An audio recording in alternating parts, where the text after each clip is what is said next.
Hi there. I'm Frank Klesitz. I'm with Vyral Marketing. I'm co-hosting this event today with Gabe Cordova at Firepoint, and we're going to talk about how to grow your real estate team, specifically the ups and downs of growing your real estate team. So if you're a rainmaker and you're a producer and you're selling houses, you might be getting stressed out by having not enough time. You're running all over the place. It's at the point where you want to hire an assistant and some buyers agents and listing agents, and eventually, if you want to get to the point where you're really running as a business, as opposed to just on the independent rainmaker producer model. And that's what we're going to talk about today. Like, when do you hire a team? What the compensation structure is. How do you scale a team? What's the right way to do that correctly? And the reason we do that is because Gabe here will share in a second is this with Firepoint, a wonderful CRM. As far as I know, it's all-inclusive CRM, everything you need for real estate. Is that right, Gabe? Just give us a brief explain to the audience real quick what Firepoint is. Yeah, absolutely. Well, yeah, I'd like to thank everybody for joining us. So yeah, I'm Gabe Cordova here with Firepoint, the account management team. And really, Firepoint is that system that's really being built by agents for agents. I've been in real estate for 13 years, leading several teams, did a little over 800 sales last year, and really wanted to come to Firepoint and bring my knowledge, expertise, and everything to account management to help onboard and train and help with the agents who are going through what we've all been through, using CRMs. How can we try and get as many systems and everything in one place as possible? So the idea of Firepoint is to try and become that all-in-one solution for agents, and we're releasing things constantly to try and make that happen. And something that comes up quite a bit when we're meeting with people is, how do I know when it's time to have a team, or do I have enough business for a team? If I get one, how do I keep it? How do I get business? And so brought a couple people on that have been through this, that are from not only the agent side doing it, but also from the coaching side helping. So I'd like to introduce my guests and thank them for joining. First of all, Rick Gray with Agent Plus Coaching. Rick, if you want to say hi, maybe tell us a little bit about yourself, your background. Sure. So I've been a licensed realtor for 22 years. Started back in 1994, and along that way have built 3 teams. 2 have been a partner in mega teams that did almost 600 transactions in 2015, over 130 million in sales. And along the way, I was the CEO of a big office of 200 agents in Portland, and the vice president of a 500 agent office in Idaho. And I've been coaching since 2010, and just recently, as of 2016, I'm in coaching full-time, so stepped out of production and helping other people build their businesses now. Perfect, perfect. So you've seen everything from the beginning probably to the big teams and a little bit of everything. Absolutely. Perfect, awesome. Also have Bev Bloom with KW with us. Bev, I'd love for you to maybe introduce yourself. Tell us a little bit about you before we get going here. Great, my name is Bev Bloom, and I'm with Keller Williams here in Portland, and I've been a licensed agent now for about 8 years. I started out in a pretty tough time in the market in the short sale world. I worked on a big mega team for almost 5 years, just primarily doing buyer sides on a short sale team. Kind of realized that I was, creating too much traffic on my own, so I decided to jump out on my own, changed market centers, and I'm now considered a mega agent. This year we're on track to do 100 transactions, and we just kind of keep growing and growing and growing, and Nice. having a great time at it. Perfect. And you just switched over from another platform to Boomtown this year to start rebuilding your team. You started over, is that correct? Yes, I switched from Boomtown to Firepoint for a number of different reasons, and so far it's working really, really well for us. Awesome, perfect. Well, cool. Well, I want to kind of jump in. I know we only have about 30 minutes here, and just kind of tackle the different points that people might be thinking about and considering. And and I'm guessing, Rick, from your side on the coaching standpoint that you might be hearing and just growing with teams is agents wondering, how do I know if I need a team, or how do I know when the time is right? Like, how do you answer that? What advice are you giving to those people? Well, in building a team, it really starts with what your goals are. Not everybody wants to build a team. Some people are perfectly happy being a traditional agent and doing everything themselves. So there's a number of factors. The first one is, what do you really want to do with real estate? And do you have a booming business? Do you enjoy leading other people? I think that's one of the biggest facets. And a lot of the people that I coach, that's what they want. They like that camaraderie. They like building something and growing a business rather than just being a real estate agent. So it sort of depends on what the person's goals are. So you kind of hit on something there when, and thinking back to when I did it, but is it really is it realizing that it's more of a large business? Because you kind of said it's growing a business. Because individual agents, that's a business as well. But I'm guessing there's probably a difference there when you start building a team on how that business looks. Well, the thing about building a team, I think, that is one of the most beneficial is you really learn business skills and how to scale something. Most realtors they have the mindset of an individual agent, so they act like a salesperson. And it's really a different mindset. As you mentioned, Gabe, they really are business owners. But when you start building a team, then you're forced to really start thinking about infrastructure and systems and how to really grow something. Right. So Bev, how about you? You're starting to build a team. What was that moment, that aha, where it's like, okay, I can't do this on my own, or what triggered that, or what made you think that it was time to build a team and go that direction? Yeah, that's a great question. And actually, so I spent a lot of years kind of getting stuck in production. I couldn't get over a certain number of transactions. Couldn't get over a certain. I was kind of limited, and I wanted more. So why were you limited? Like, what was limiting you, I guess, or what were those obstacles? If I was probably averaging 30, 40 deals a year, but I was doing all the paperwork, all the compliance, all the inspections, all the showing, everything. I was doing everything, and it kind of got to like that level of burnout to where I can't be omnipotent. I can't do everything, and so I knew it was time for an assistant to help me do some of the other things so I could actually focus on growing my business and getting to the next level. Got it.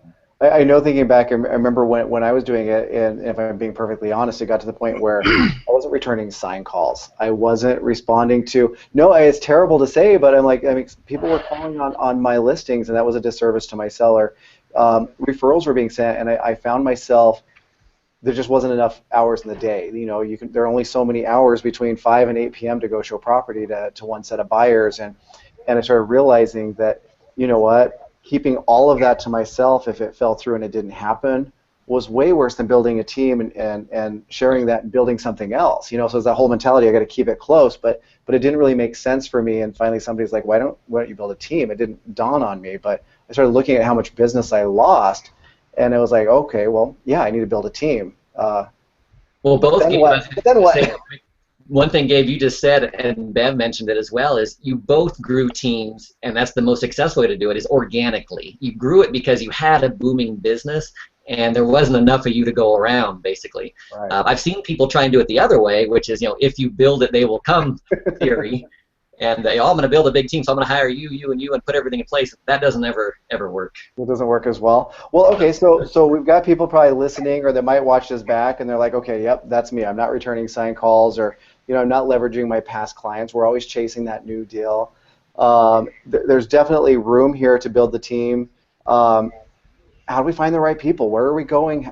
How do we start to build that team? What do you recommend? Well, it really starts off with a platform. You have to have a purposeful platform to grow a business. So that means, marketing to hire somebody. Where do you find that person? Do you have a system or a structure in place to do that? The interviewing process, the onboarding process. That's something in coaching that we deal with right away, is if people want to build an infrastructure and don't have it yet, right, we need to get that in place so then they can start attracting people and they'll know what to do. And that attracting people thing comes from you having a big vision. Oftentimes when we coach people, they don't really know what they want to do with their business yet, so it's hard to have somebody else be attracted to what you're doing. You have to have that vision first. Right. So we're talking to people, and Bev, I think, is there currently and has been very recently. I remember being there. You're already so busy that you're dropping the ball, or maybe not capitalizing on opportunities. But now I have to advertise, find, interview, train. Right. Are there ways of helping? Is it coaching? Are there things that you can do to help leverage that time to make it happen? Like, it seems like there's several steps in identifying these people, but then what once you have them? It was a definite series of steps, and my first hire was an assistant, and she actually just kind of fell into my lap. But our personalities were very much the same. I shared my vision about where I wanted to go. It matched up with where she wanted to go. We sit in the same room together, so we kind of had that, we call it the Vulcan mind meld all the time. So we're wired, business-wise and ethics-wise, we're wired very much the same, but we're two totally different personality types. So I think we fit together really well. And the job just never ends until she's done and satisfied with everything. And that happened, then my business started to change as well. So I went from primarily buyers to now I'm primarily listings. And so now with all my listings and all those appointments and the maintenance and drilling back into my database, I can't be showing all that property at the same time. So my next hire turned out to be a buyer's agent.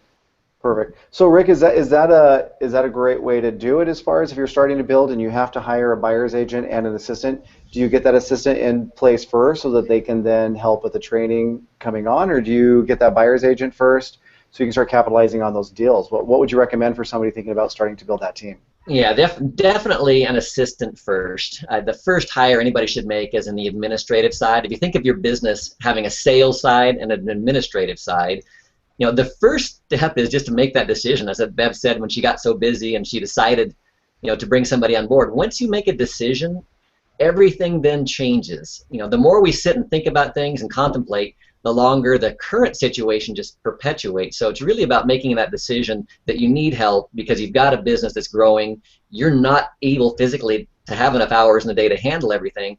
So the first step is that administrative person, somebody that's going to take off the 80% work so you can stay with the 20%, which is lead generating and bringing in more business.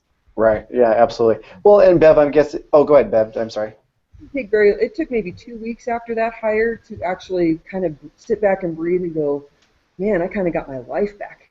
And then just the way I'm kind of wired is like, okay, what can I get out there and do now that I was missing, which was a lot of lead follow-up and a lot of stuff was slipping through the cracks. And so we just actually we were able to plug the bottom of that hole, which was probably the best thing that ever happened. Yeah. Right. So basically, I mean, and for me it was very similar. It was I was doing, and I don't know about you, Bev, but I was doing the notepad, writing on the back of envelopes, doing this. I didn't have a platform, a CRM, where I could put everybody to track them. I mean, it was just whatever it took, and then I knew that I was losing them, and then I got an assistant, and then I started working with a back-end system. So now you have Firepoint, where you can see what leads are in there, what's going on. You have an assistant, I'm guessing, who can probably also log in and help you with all that. And then now also a buyer's agent. So that helps. So for me, that's really what started triggering and building on our team was getting that assistant, getting a platform of some sort, because if you can't see what's going on in your business, I don't think you have business having a business, really. It was crazy. Like, I don't know how I was selling what I was selling without having some sort of system to see what was going on. It was chaos. I mean, it really was. If you can't track it, Gabe, you can't grow, right? So one thing as a real estate coach I want to make sure everybody understands is most realtors are like that. They're very entrepreneurial, and they sort of fly by the seat of their pants. They don't have they don't have that organizational structure ready, and it's really hard to measure and grow your business in that state. Right. Totally agree with that. I've talked to so many agents that don't have any kind of platform. They keep stuff on their Google Calendar or in their Outlook, and they schedule their emails to drop out at these certain intervals and things like that, and it's like, oh my God, their businesses will never grow. Or they will be forever stressed out, which is like, if you want to be stressed out working in this business, you're kind of doing the wrong thing.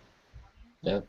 Well, and that goes back to Gabe, a question you brought up earlier, is that in attracting people, if you have a framework to work out of, a platform like Firepoint gives the agents a framework to work out of, and that makes people feel a lot better and a lot more productive rather than just winging it all the time. We call that standard. Yeah.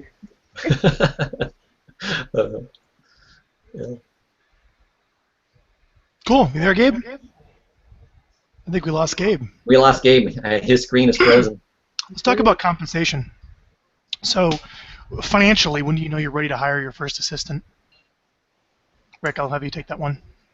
That was my biggest fear. I remember very clearly the day that somebody asked me to hire them in real estate. I was actually working out at a gym in Portland, Oregon that morning, and it was a person I was acquaintances with, and she'd seen me work out, and my wife and I had a little team going at that time, and we had sponsored the gym. So this person, she approached me after the workout, and she said, I want to talk to you about something. And so we actually went and had a cup of coffee, and she wanted me to hire her as an assistant in our real estate business. And that was the first time really I even thought about that. And I remember it scared me to death. It was like, okay, here's somebody that I'm going to have to support her and her family. And she had a daughter, and I'm sitting here thinking, do I make enough money? And am I bringing in enough business and leads to keep somebody else satisfied and meet their goals, let alone mine. So it's very scary, that very first step. And in compensating somebody, it really depends on what role they're going to play on the team. So, you know, traditionally, and what I strongly recommend is an administrative person first, and that's usually some sort of an hourly wage and probably some sort of compensation tied to production. You always want to incentivize people on the team, and I think, Bev, you do that really well on your team, having incentive for people to help you grow the business. Yeah. That was a hard step to take, is to hire and actually, you know, support somebody else's economy. But within, you know, 30 days, maybe 60 days, I saw how fast the production could actually be increased. And then all of a sudden it made that salary or that hourly rate that we were paying out, it made it, you know, pretty much invisible. It made it vital. We had to have it. Right. It showed growth real quick. Well, you should make more money, right? I can't tell you how many teams I coached that when they first started, they hired somebody very part-time, like 10 hours a week, just scared to death that they had enough business for them to do and enough to pay them, and that quickly turns into, you know, full-time. After typically within a month or two, they're hiring that person full-time because they realize once they offload all of the paperwork side, the administrative production, data entry side, they're free to bring in more business. And people underestimate how much they hold themselves back as real estate agents in producing more business because they worry about actually having to work and service all this business. So just making that higher, it will completely change your life. What about like a shared assistant, like a part-time assistant when you start? Any success with that, do you hear?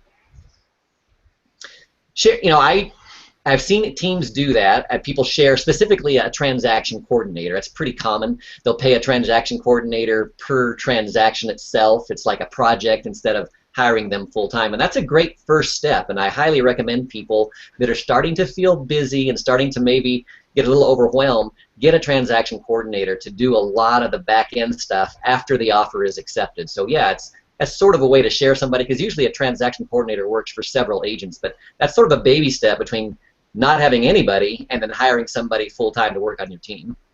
So who do you hire after your first full-time assistant? What's the next step? I hired. Go ahead, Ben. What'd you do? I hired a buyer's agent because I needed one, because my business shifted from being, you know, buyer-driven to seller-driven. And it got to a point where, you know, I don't like to dual rep, and so why not keep the commission under my roof and have a buyer's agent? I represent the seller, my buyer's agent represents the buyer, so I could feel comfortable calling back sign calls or Zillow leads or anything else that's coming through, because I don't dual rep. So buyer's agent was the best first hire. Cool. After the administrative. Yeah. And I agree with that, Bev. You know, most agents out there will understand that showing buyers property is the biggest time investment that we have in real estate. So if we're showing 5 or 6 or 7 active buyers property, it really limits our ability to not only get listings and lead generate, but to continue to follow up and service the clients that we have. So there's a threshold there, and that's where hiring a buyer's agent, you can offload that time of actually driving around and showing houses. You can then use that time to generate more business. So your business will grow exponentially at that point. Cool. What about hiring like a prospector? Maybe someone to help you with some outbound calling, or to help you with your inbound lead follow-up, especially if you're doing like internet lead generation, where there's a lot of qualification you have to make to find something useful when it comes in through a website. Actually, before I get to that, let's talk about compensation. Sorry, I jumped the gun. What do you pay a buyer's agent? It ranges. I coach people that pay buyer's agents. You can call a buyer's agent a true full-fledged buyer agent, or what we call a showing assistant. Sometimes showing assistants are on an hourly wage, but buyer's agents are usually a percentage of the closing, and it's usually somewhere between 15 and 25% of the closing. It depends on what their role. If they're a showing agent, it's on the lower end. If they're a full-fledged buyer's agent, it's usually somewhere around 25% of the closing. Wow, 25%, that's it. I've heard as high as 50-50 usually. What You see people with 50. Yeah, well, 50-50, I'm sorry, the showing agent is up as high as 25%. The full-fledged buyer agent, we typically see people starting them at 40 and then working up to 50% for a buyer's agent, but it's usually not over that. Yeah, the showing agent is a little bit smaller role. They're literally just showing properties and opening doors. The buyer agent then is writing the contracts, doing the negotiation. So yeah, they're typically starting about 40 and up to 50%. Cool. All right. So let's talk about a prospector, someone to help you actually make calls, so you can spend your time going on listing appointments and dealing with really quality leads. Yeah, that's what we call an ISA, an inside sales agent. And I'm going to fix my screen here. It just disappeared. Uh-oh. Yeah, Gabe will be back. He lost his internet. There we go.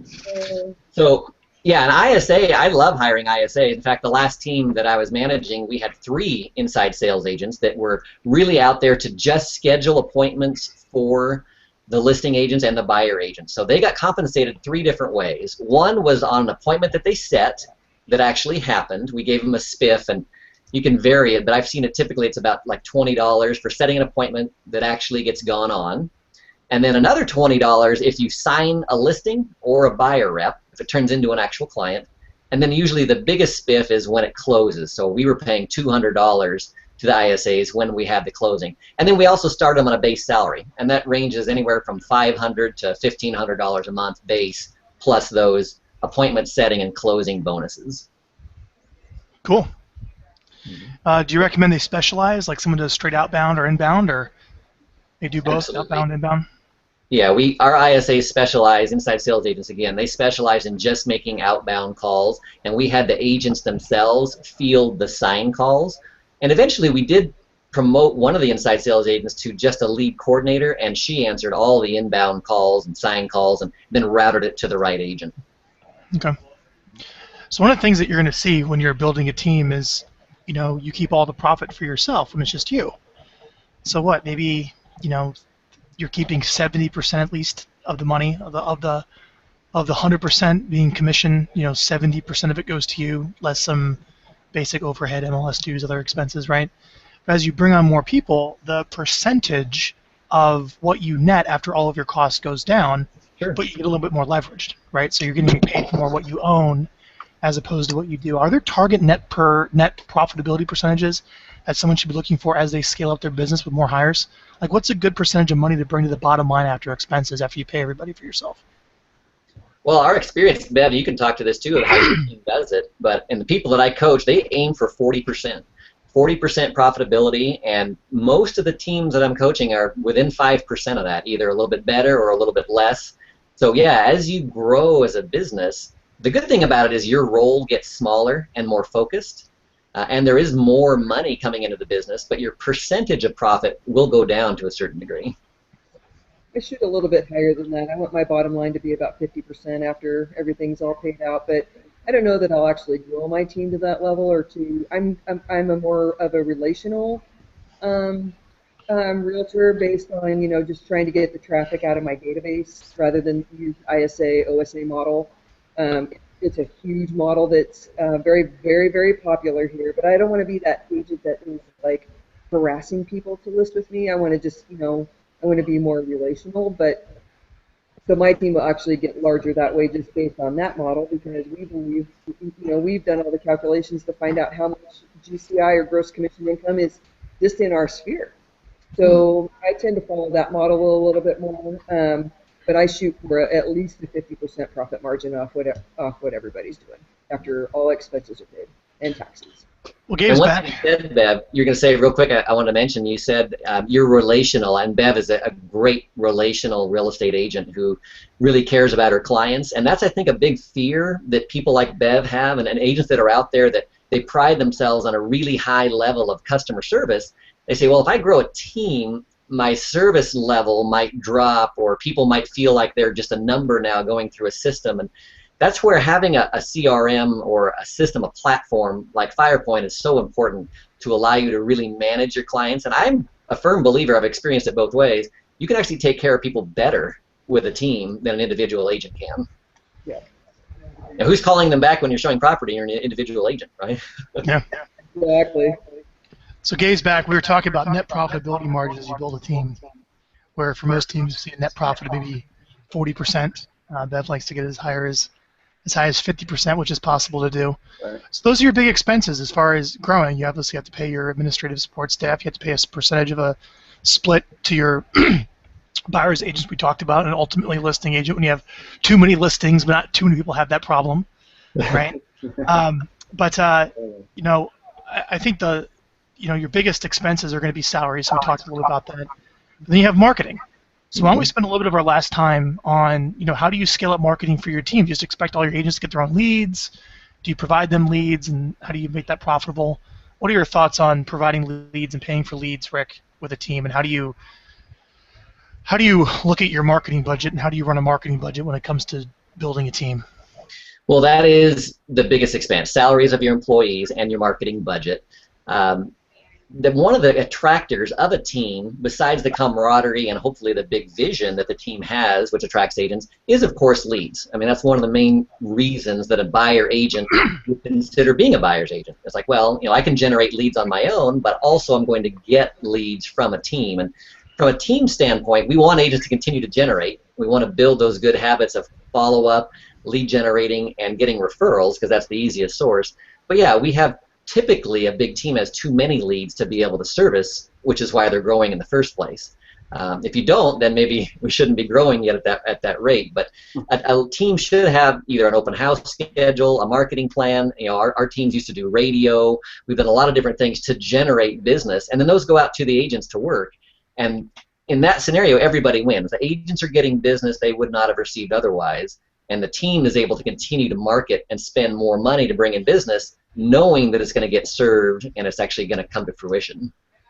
Right.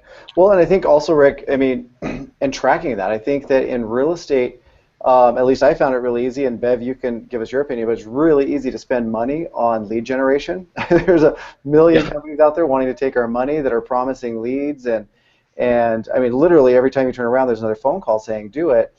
And like you were saying earlier, if you can't see where you're spending money, and if you can't see where it's coming back from, then how do you know? And I think that's one thing. I know, Bev, you're newer with Firepoint, and I don't know if you've started adding in your spending and running your reports yet in Firepoint, but something that I love in Firepoint, and I think I can probably, Frank, show everybody really quick, is when you're spending that, Rick, we've talked about wanting to see what's going on.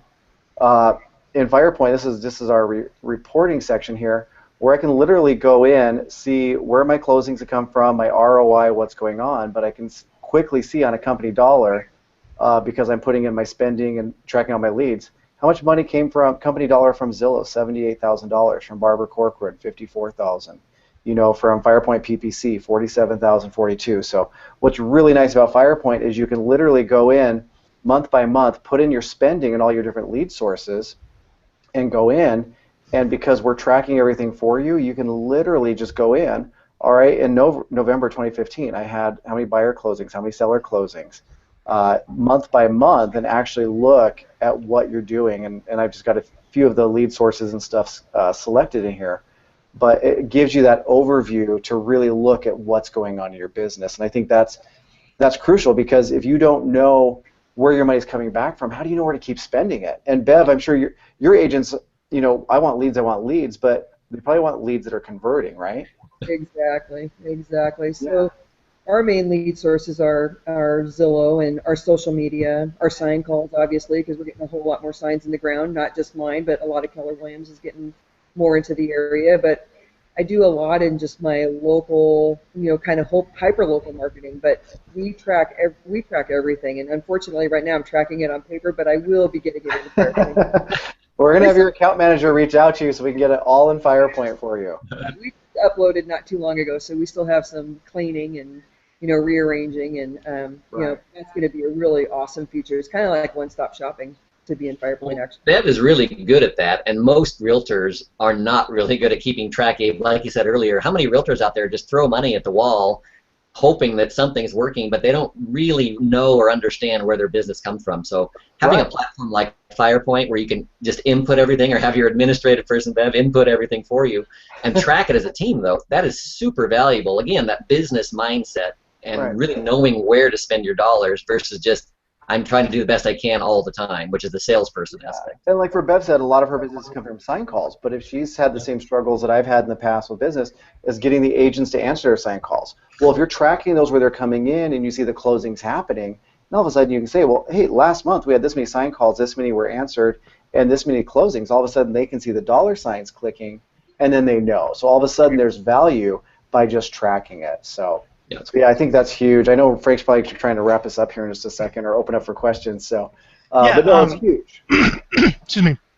Yeah, we don't have any questions. We have one question for you, Bev. Bev, does your Zillow leads or do your Zillow leads feed directly into Firepoint? They do. They do. So we have, they're feeding in directly. They get an email right away that we kind of coined over the last couple of years about when it's a good time to chat, because a lot of Zillow traffic comes in when we're not working or when our eyes are closed. So we want to make sure we get that first email out to them that in the remarks line says, when's a good time to chat? And I can't even begin to tell you how many people reply to that. Let me know exactly what time, or one of our buyer's agents exactly what time to call them back. It works great. Cool. Yeah, we can auto-import those for anybody, Frank, and then you can take it a step further, kind of like what I'm guessing Bev did, is you can create a campaign just for Zillow, because our lead distribution is so robust. You can say anytime a Zillow comes in, I want you to reply with this, or with these 2 emails, or whatever you want. You can even break it down. If it comes in between 8 and 5, assign it to my agents or my ISAs. If it comes in between 5 p.m. and 8 in the morning, then send this email. It can be a custom after-hours email. So it's really, really customizable how we do it with distribution in Firepoint.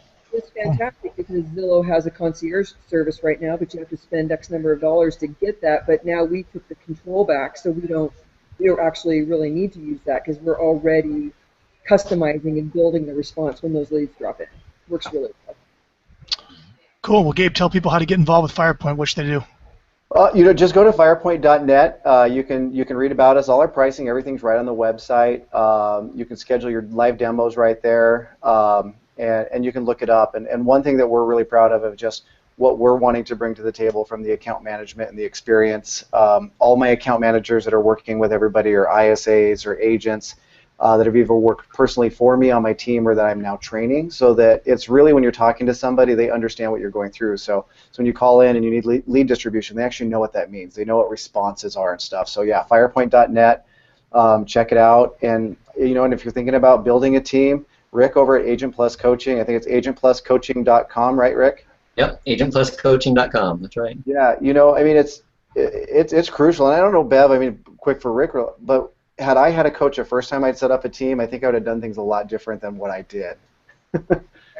Exactly. I totally winged it when I started, and it was kind of I had to fire everybody on the bus and start over. And I'm involved in coaching and a lot of other things, and coaching is actually a really valuable asset to trying to do things right the first time and figure things out, and hire right the first time, because cleaning off it was a crazy expensive mistake, and I don't want to be wasting any money. Absolutely. Yep. Well, thanks, Frank. Also, Vyral Marketing, thanks for putting this together. And sorry I lost internet connection there for a little bit. No worries. Good stuff, but now I get to watch it back. So yeah. Well, thank you so much for getting this going, Rick. Bev, thank you so much for joining us. We really appreciate your time. Yeah. Thanks, Gabe. Absolutely. Thank you.